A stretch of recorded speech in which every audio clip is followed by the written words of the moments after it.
अमेरिकी अंतरिक्ष agency NASA से जुड़ी एक बहुत बड़ी खबर है। अमेरिकी एजेंसी का पार्कर सोलर प्रोब नाम का यान सूर्य के बेहद करीब पहुंचने में सफल रहा है, जिसका एक वीडियो जारी कर नासा की ओर से यह दावा किया गया। अमेरिकी एजेंसी ने सूरज के बारे में और अधिक जानने के मकसद से एक खास मिशन 2018 में लॉन्च किया था, जिसके तहत मानव रहित इस यान को सूरज के पास भेजा गया था, जिसके कामयाब होने का दावा है। बताया गया है कि आग उगलते सूरज के पास करीब 5 घंटे तक ये यान रहा और उसने वहां से जरूरी डेटा भी जुटाया, जिसका अध्ययन करने में वैज्ञानिकों को 1 महीने लग गए। जो डेटा हासिल हुआ उससे वैज्ञानिकों को सूरज पर आने वाले तूफान के बारे में ज्यादा जानकारी मिलने की उम्मीद बढ़ गई। अंतरिक्ष विज्ञान की दुनिया में ऐसा पहली बार हुआ है कि जब इंसानों का बनाया कोई यान सूरज के बेहद करीब पहुंच गया। नासा की योजना 2025 तक इस मिशन के तहत और नजदीक पहुंचने की है, जिसकी मदद से सूरज से निकलने वाली किरणों और सौर तूफान पर रिसर्च करने में आसानी हो। ये प्रोब ने अपने इतिहास रच दिया है। वर्तमान में वो 90 लाख किलोमीटर की दूरी पर अंदर चला गया। जनक हमारे साथ लाइव जुड़ रहे हैं। जनक, इस खोज के बाद किस तरह और ज्यादा संभावनाएं मिल रही है?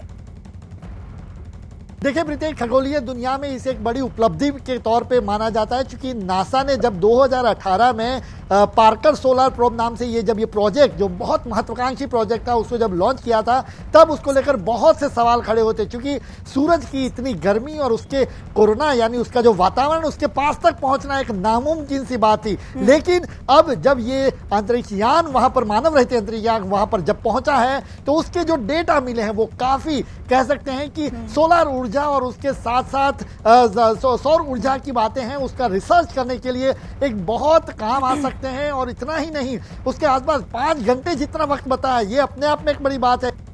यानी सूर्य के बारे में और ज्यादा जानकारी जुटाई जा सकेगी, क्योंकि अमेरिकी एजेंसी का पार्कर सोलर प्रोब नाम का यान उसके बेहद करीब पहुंचने में सफल रहा, जिसका एक वीडियो जारी कर नासा की ओर से दावा किया गया।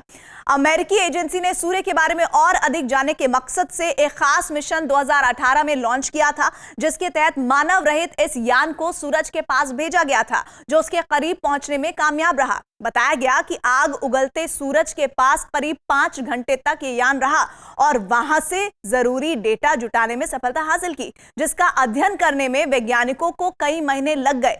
जो डेटा हासिल हुआ उससे वैज्ञानिकों को सूरज पर आने वाले तूफान के बारे में और अधिक जानकारी मिलने की उम्मीद बढ़ गई है।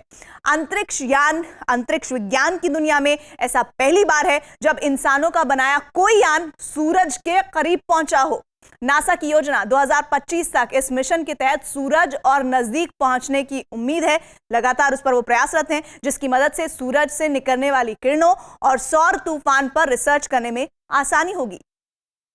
100 बात की एक बात यह कि सूरज पर उठने वाले तूफान अब धरती के लिए संकट बन चुके हैं, क्योंकि वहां से अगर बहुत ताकतवर तूफान निकला तो उसकी चपेट में कम्युनिकेशन और जीपीएस सुविधा मुहैया कराने वाले सैटेलाइट भी आ सकते हैं। और इसीलिए नासा ने सूरज की सतह पर उठने वाले तूफानों की निगरानी भी शुरू कर दी है, जिसमें नासा के इस नए मिशन की सफलता बहुत महत्वपूर्ण है, क्योंकि सूरज के बहुत नजदीक होने की वजह से नासा का यह अंतरिक्ष यान सौर तूफान और सूरज की सतह पर हलचल की ज्यादा सटीक जानकारी दे सकेगा।